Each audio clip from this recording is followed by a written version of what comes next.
어제 6.25 전쟁 72주년을 맞으면서 아침 방송에 6.25 전쟁에 참전했던 분들이 전쟁 경험담을 이야기하는 그것을 제가 들었습니다. 어떤 분은 일본에 건너가서 3개월간 비행기 조종 훈련을 받고 돌아와서 바로 공군 비행기를 타고 작전 임무에 투입이 돼서 적들과 싸웠습니다. 노련한 조종사들도 사실 비행기를 타면 두려운 마음이 있는 것인데 3개월 훈련을 받고 숙련되지 않은 그 실력을 가지고 비행기를 탄다는 것이 얼마나 두려웠겠습니까? 그럼에도 불구하고 진행자가 무섭지 않았었냐 이렇게 질문을 하니까 오직 적들을 물리쳐야 된다는 그 생각 때문에 무서운 줄을 몰랐다 이렇게 대답하는 걸 들었습니다. 내 목숨을 걱정하기보다 조국을 먼저 생각하는 그 마음을 읽어볼 수 있었습니다. 또 한 분은 17살 여학생 때 학교에 다 운동장에 집합을 하라고 해서 모였더니 군부대에서 나와서 정은부대에서 나와가지고 4명의 여학생을 착출했습니다. 키도 크고 노래도 잘하고 또 웅변도 좀 할 줄 알고 하는 이런 여학생들이면 좋겠다. 그래서 자기가 손을 들고 자원을 했다는 겁니다. 그래서 방송도 하고 노래도 들려주고 하면서 주민들이나 전쟁에 지친 이 사람들 또 군인들 격려하는 그런 일을 하면서 이제 군인들의 전쟁하는 그 행로를 따라 쭉 같이 압록강까지 올라갔다가 중공군이 밀고 내려오는 바람에 다시 후퇴하는 과정에서 굉장히 고생을 많이 한 고생담을 들려주었습니다. 사회자가 물었습니다. 그렇게 심한 고생을 했는데 그때 학교 운동장에 집합해서 자원하는 손 들은 것을 후회하지 않습니까? 그러니까 그도 역시 저는 전혀 후회하지 않습니다. 오직 전쟁이 빨리 끝나기를 바라는 마음으로 제가 선택한 것입니다. 이런 분들의 이야기를 들으면서 저는 그들의 그 순수한 마음에 감동을 받았습니다.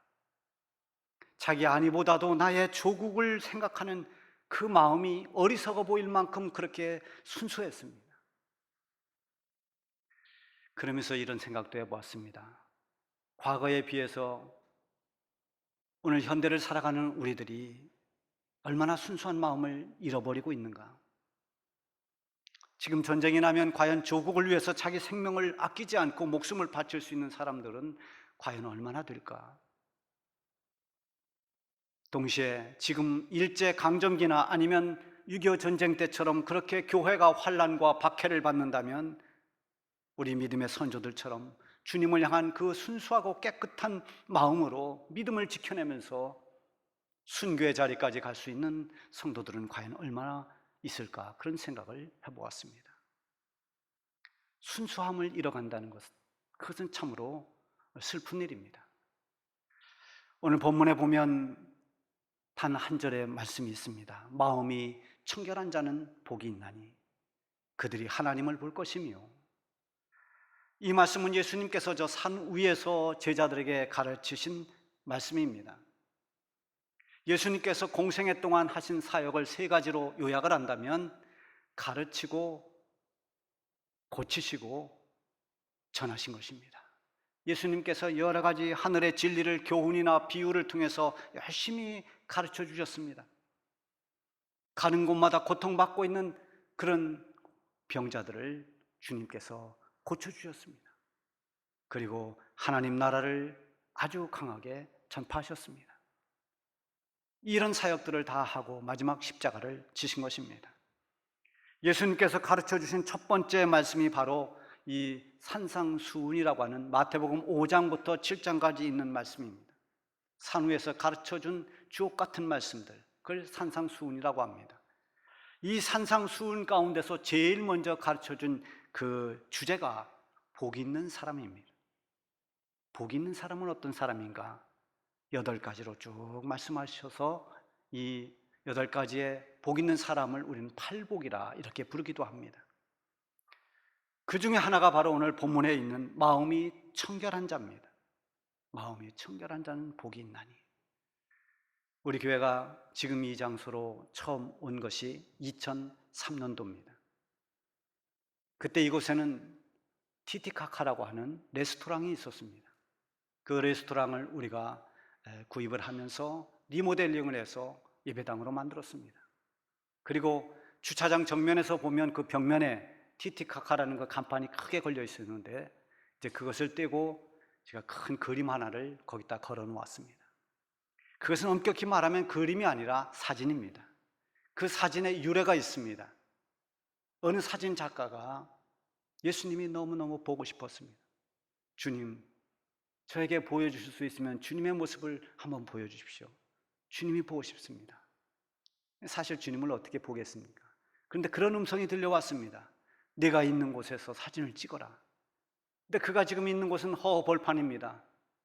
이제 겨울에 눈이 여기저기 녹고 있는 그런 벌판에 어떤 풍경도 없는 그곳에 사진을 찍으라 해서 사진을 찍었습니다. 그리고 집에 돌아와서 그것을 현상해 보니까 거기에 예수님의 형상이 보였다는 것입니다. 바로 그 사진입니다. 흑백으로 되어 있는 이 사진에 검은 그런 면을 이렇게 가만히 보면 그 중앙에 예수님이 비스듬히 이렇게 바라보는 것 같은 그런 모습이 딱 보입니다. 그걸 자세히 보려고 하면 잘 안 보이는데 멀찍이서 좀 언뜻 보면 예수님의 모습이 딱 보일 수 있습니다. 얼마 전에 우리에게 택배를 가져오신 분이 여기 예수님 보입니까? 물었던 것 같으니까 예수님 보인다고. 근데 그 밑에다가 제가 성구를 하나 써놨습니다. 바로 오늘 본문 말씀입니다. 마음이 청결한 자는 복이 있나니 그들이 하나님을 볼 것이며. 그때 당시에 저 주차장에서 예수님을 보려고 고개를 기웃기웃하면서 서성거렸던 사람들이 참 많습니다. 그때 생각이 나서 지난주에 지금 1층 그 로비 사무실 옆 벽에다가 이것을 그대로 축소해서 재현해 놓았습니다. 여러분 예배 끝나고 내려가시면서 한번 보시기 바랍니다. 마음이 청결하지 못한 분은 그 형상 가운데 예수님을 전혀 볼 수가 없을 것입니다. 이렇게 말하면 심각해지는 분도 있겠습니다만은 그러나 걱정하지 마십시오. 마음이 청결한 것과 거기 보이는 예수님 형상과는 아무 상관이 없습니다. 그렇다면 과연 마음이 청결하다는 것은 어떤 의미일까요? 청결한이라고 하는 이 헬라어 단어는 카사로스입니다. 이게 순결하다 그런 뜻이에요. 순결한 이런 뜻이 있어요. 그러니까 순결이 무엇입니까? 다른 것으로 인해서 오염되지 않는 그런 순수함, 그런 아주 단순함을 말합니다. 하나님 관계에서 청결한 마음을 갖는다는 것은 초지일관 하나님께 우선적으로 마음을 두고 사는 것입니다. 하나님을 향한 그 순수함이 어떤 것으로도 오염되지 않은 것입니다. 복잡한 일을 만나든지 고난을 당한다 하더라도 오직 하나님을 의지하고 하나님을 사랑하는 그 믿음이 어떤 것도 타협되지 않고 순수한 것입니다. 하나님을 믿는 믿음이 어떤 경우에도 흔들림 없이 단순하게 오직 나의 하나님을 믿고 신뢰하며 따르는 그것이 바로 청결한 마음을 가진 사람의 신앙입니다. 얼마 전에 AW 토저라고 하는 제가 그때 특별 새벽 기도회 때도 토저 이야기를 좀 했습니다마는 그 이야기를 듣고 토저 책을 2권을 선물해 주셨어요. 그래서 제가 아주 잘 읽었습니다. 거기에 보니까 신앙과 비신앙, 불신앙 그 차이에 대해서 여러 가지로 설명을 해놨어요. 근데 그것을 결국 종합해 보면 결국은 올바른 신앙이라고 하는 것은 하나님을 믿는 믿음이 복잡하지 않고 굉장히 단순하고 명료하다는 것입니다. 우리를 인도하신 그 하나님께 대한 믿음이 여러 가지로 분석하고 또 거기 어떤 여러 가지로 따져보고 그러다 보니까 왜곡시키고 하는 이런 오류를 범해서는 안 된다고 그렇게 강조합니다. 그러면서 이렇게 말했습니다. 그분의 계획을 이해하든지 못하든지 간에 그분을 믿고 의지하면 그분이 정하신 목적지로 향하는 길에 서게 된다. 이 말은 오직 믿음으로 하나님을 신뢰하면서 따라가면 하나님이 우리가 가야 할 길로 이미 인도하고 계신다는 것입니다. 하나님의 인도하심을 신뢰하는 그 믿음에 어떤 것도 첨가시키지 말라는 것입니다. 분석하고 여러 가지 정황으로 따져보고 그러지 말고 그냥 하나님 말씀하시면 말씀하신 그대로 믿고 따를 때 하나님의 능력과 역사가 나타나는 거죠. 이렇게 단순하고 깨끗한 믿음, 예수님은 이렇게 하나님을 향한 믿음이 단순하고 깨끗한, 즉 마음이 청결한 사람이 복이 있다고 말씀하셨습니다. 성경에서 말하는 이 마음이라고 하는 것은 구약에서는 히브리어에서 레브를 쓰고 또 신약에서는 헬라어의 카르디아라는 단어를 씁니다마는, 이런 마음이라고 한 단어가 단순한 어떤 감정적 표현이 아니라 지정의를 다 종합하는 어떤 전인격적인, 그것이 포함되어 있는 특징이 있습니다. 그리고 이 믿음을 갖는 가장 중요한 수단이 바로 마음입니다. 로마서 10장 10절에 보면 사람이 마음으로 믿어 의에 이르고 입으로 시인하여 구원에 이르느니라, 이렇게 말씀하고 있어요. 마음으로 믿어 의에 이르고, 믿음을 갖는 것과 마음은 떼어놓을 수가 없습니다. 하나님께 대한 믿음은 하나님께 대한 마음과도 같은 것입니다. 물론 믿음과 마음이 동일한 것은 아닙니다만 믿음의 차원에서 보면 이 마음은 떼어놓을 수 없는 아주 이 믿음과 연결되어 있는 것입니다. 내 믿음이 어떠냐? 결국 내 마음이 어떠냐? 이런 것이죠. 어쨌든 마음이 청결하다는 것은 믿음의 자세가 아주 깨끗하고 순수한 것입니다. 창세기에 보면 요셉이 그런 사람이었습니다. 야곱의 아들 요셉. 그는 그 마음이, 그 믿음이 아주 순수하고 아주 단순했습니다. 그러다 보니까 좀 눈치는 떨어졌지만 형들 앞에서도 하나님이 주신 꿈을 그대로 이야기하고, 어떤 상황에 놓여 있어도 어떤 사람 앞에서도 그는 하나님을 향한 그 믿음이 변질되지 않았습니다. 그 결정적인 사건이 자기를 버렸던 형을 만났을 때 나타납니다. 형들 때문에 집에 돌아가지 못하고 어느 날 갑자기 타국에 가서 종이 됐습니다. 종살이를 한다는 것이 얼마나 힘들고 고달픕니까? 하루하루를 생각하면 형들이 원수와 같았을 것입니다. 그런 형들을 극적으로 만나게 되었을 때 이 요셉은 애굽의 총리가 되어 있었습니다. 곡식을 구하러 왔던 형들이 그 일을 관장하는 최고의 책임자인 애굽의 총리, 그 총리가 자기의 아우 요셉이라는 사실을 알게 됩니다. 그리고 그들은 초죽음이 됩니다. 큰일 났구나. 그때 요셉이 형들에게 이렇게 말합니다. 하나님이 큰 구원으로 당신들의 생명을 보존하고 당신들의 후손을 세상에 두시려고 나를 당신들보다 먼저 보내셨나니, 그런즉 나를 이리로 보낸 이는 당신들이 아니요 하나님이시라. 하나님을 향한 이 요셉의 믿음이 한결같았습니다. 하나님이 나를 인도하신다는 그 순수한 믿음이 변하지 않았습니다. 종으로 팔려왔다 할지라도 그래도 하나님이 나를 인도하신다는 것에 대해서 다른 생각을 하지 않았습니다. 그는 감옥에 있을 때도 성실했고, 또 보디발 그 장군의 집에서도 자기 맡은 일에 성실했습니다. 언제나 하나님과 동행했습니다. 하나님이 내 인생을 이끌어 가시고 하나님이 나를 인도하시고 하나님 내 인생을 주관한다는 그 믿음에 조금도 변함이 없습니다. 그래서 훗날 형들을 만났을 때 뭐라고 말합니까? 당신들이 나를 보냈다고 걱정하지 마세요. 당신들이 나를 보낸 것이 아니라 우리 집안을 다 살리려고 하나님께서 당신들보다 나를 먼저 여기에 보낸 것입니다. 하나님이 나를 보낸 겁니다. 겉으로 보면 형들이 자기를 팔아서 거기에 왔지만, 그러나 이 결정적인 때에 우리 가정과 우리 집안을 살리려고 하나님이 그때 나를 여기에 보내주신 겁니다. 이렇게 말할 수 있었던 것입니다. 이렇게 마음이 깨끗하고 믿음이 순수하니까 하나님께서 그를 크게 기뻐하셨고, 그가 복 있는 사람이 되어서 많은 사람들을 살려내는 그런 귀한 일을 감당할 수 있게 된 것입니다. 예수님은 마음이 청결한 자가 누리는 복이 하나님을 보는 것이라 했습니다. 하나님을 본다는 것은 어떤 눈으로 보는 것이 아닙니다. 믿음으로 하나님을 보는 것입니다. 그래서 하나님과 소통하는 것입니다. 믿음으로 하나님을 보고 하나님과 소통하는 그것은 얼마나 귀한 복입니까? 하나님은 눈으로 볼 수 없습니다. 그런 하나님을 믿음을 통해서 하나님의 모든 행하시는 일들을 볼 수 있다면 얼마나 귀한 복입니까? 이런 복을 누릴 수 있는 사람이 마음이 깨끗하고 순수한 사람이라고 하는 것입니다. 깨끗한 물에서는 모든 것이 다 투명하게 보입니다. 밝게 보입니다.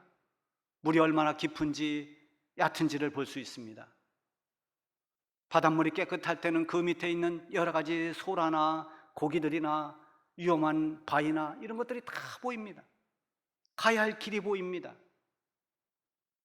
어디로 가야 무엇이 있는지, 어디로 가야 되는지 다 볼 수 있습니다. 그러나 물이 오염되거나 흙탕물이 되어버리면 옆에 아무리 값진 보물이 있어도 볼 수가 없습니다. 그 옆에 위험한 장애물이 있어도 그걸 볼 수 없습니다. 마음이 깨끗한 사람, 순수한 믿음을 가지고 있는 사람은 하나님의 손길을 볼 수 있고 하나님의 거룩한 그 섭리를 볼 수 있는 것입니다. 하나님의 뜻을 따라갈 길이 보이는 것입니다. 그래서 하나님을 본다고 하는 것은 하나님의 인도하시는 그 손길을 보는 것이고 하나님의 은혜를 볼 수 있고 하나님이 베푸시는 그런 위대한 능력을 볼 수 있고 하나님 나를 이끌어 가신다는 그 모든 것을 믿음으로 보고 알 수 있는 것입니다. 그래서 마음이 혼탁해졌을 때, 우리 마음이 흙탕물이 됐을 때 하나님께 기도해야 됩니다. 하나님 깨끗한 마음을 주십시오. 다윗이 우리아의 아내를 뺏었습니다. 그리고 우리아를 적진 깊숙이 보내서 죽게 만들었습니다. 그때 나단 선지자가 찾아와서 경고합니다. 그러자 다윗은 가슴을 치며 회개합니다. 그때 지은 시가 시편 51편이라고 표제에 보면 그렇게 되어 있습니다. 거기에 보면 다윗이 이렇게 기도합니다. 하나님이여 내 속에 정한 마음을 창조하시고 내 안에 정직한 영을 새롭게 하소서. 나를 주 앞에서 쫓아내지 마시고 주의 성령을 거두지 마소서. 눈물로 기도하면서 하나님 내 속에 정한 마음을 달라고 기도합니다. 이 정한 마음이 무엇입니까? 정한 마음이라고 하는 것은 세번역 성경에 찾아보면 깨끗한 마음입니다. 여러 가지 영어 성경을 제가 역본들을 쭉 찾아봤습니다. 거기 다 거의가 두 가지로 나옵니다. 하나는 pure heart, 아주 순수한 마음, 또 하나는 clean heart, 깨끗한 마음. 대부분이 clean heart로 나옵니다. 깨끗한 마음입니다. 정한 마음, 깨끗한 마음, 하나님 내 안에 더럽혀진 악해진 이 마음에 깨끗한 마음을 허락해 주십시오. 우리도 이런 기도가 필요합니다. 하나님 향한 우리의 마음이 깨끗하게 도와주십시오. 정결한 마음이 되게 해주십시오. 앞서 말씀드린 것처럼 지금의 세대가 크게 잃어버린 것이 순수함입니다. 어른이 되면서 점점 순수하고 때묻지 않는 그런 마음들을 상실하게 됩니다. 그래서 나이가 들면 가끔씩은 동심으로 돌아가고 싶은 생각도 듭니다. 어린아이들의 큰 순수한 마음을 그리워합니다. 동요를 부르면서 어릴 적 생각도 합니다. 근데 요즘에는 이 순수한 어린아이들조차도 순수성을 많이 잃어버립니다. 이것이 이 세대의 풍조가 아닌가 생각이 듭니다. 이 세대가 점점 이기주의가 팽배하고 그리고 순수함을 잃어가고 있다는 사실이 너무나 안타까운 것입니다. 예수님께서 가르쳐 주신 복 있는 사람은 하나님을 볼 수 있는 마음이 청결한 사람입니다. 우리의 마음이, 하나님을 향한 우리의 믿음이 그렇게 순수하고 깨끗해야 됩니다. 세상의 가치로 오염되지 않는 그런 카스로서 청결함, 순수함, 순결함, 이런 믿음을 회복하고 지켜야 할 때가 지금인 것입니다. 다윗은 시편 24편 3절 4절에서 이렇게 고백했습니다. 여호와의 산에 오를 자가 누구며 그의 거룩한 곳에 설 자가 누구인가? 곧 손이 깨끗하며 마음이 청결하며 뜻을 허탄한 데 두지 않고 거짓 맹세하지 아니하는 자로다. 하나님의 거룩한 곳에 설 수 있는 사람은 손이 깨끗하고 마음이 청결한 사람이라고 했습니다. 마음이 깨끗한 사람, 마음이 순수한 사람. 야고보서 4장 8절에 보면 이렇게 권고합니다. 죄인들아, 손을 깨끗이 하라. 두 마음을 품은 자들아, 마음을 성결하게 하라. 마음이 청결한 사람은 결코 두 마음을 품지 않습니다. 오직 하나님만을 신뢰하며 따라갑니다. 세상에 그 어떤 것이 우리를 유혹해도 거기에 넘어가지 않습니다. 오직 하나님만이 나의 하나님이시고 하나님만이 평생 내가 섬겨야 할 분이시고 오직 내가 따라가야 할 길은 하나님이 인도하시는 그 길이라고 확실히 믿으면서 여러 가지 세상의 유혹 속에서도 오직 주의 말씀을 따라가는 이 순수함, 이 변질되지 않는 깨끗한 믿음, 이것이 청결한 마음을 가진 사람입니다. 이렇게 청결한 마음을 가진 사람의 신앙은 순수하고 깨끗합니다. 그래서 하나님을 보는 것입니다. 하나님의 섭리를 보고 하나님의 은혜를 보고 하나님의 크신 능력을 믿음으로 보는 것입니다. 마음이 청결한 자는 복이 있나니 천국이 그들의 것이며, 오늘 주님께서 우리에게 가르쳐 준 이 말씀을 우리는 다시 설교를 통해서 듣습니다. 주님께서 오늘 다시 우리에게 들려주시는 주님의 음성으로 들을 수 있기를 바랍니다. 오염된 우리의 마음, 여러 가지로 혼탁해지고 얼룩진 우리의 마음을 회개하면서 하나님 우리에게 청결한 마음을 주십시오. 주님을 향한 순수하고 깨끗한 믿음을 주십시오. 그래서 이 어지러운 세대를 살면서도 오직 주님만을 섬기며 따라갈 수 있는 그런 마음이 청결한 복 있는 자가 되게 해주십시오. 이것이 우리의 기도가 되고 삶이 되기를 바랍니다.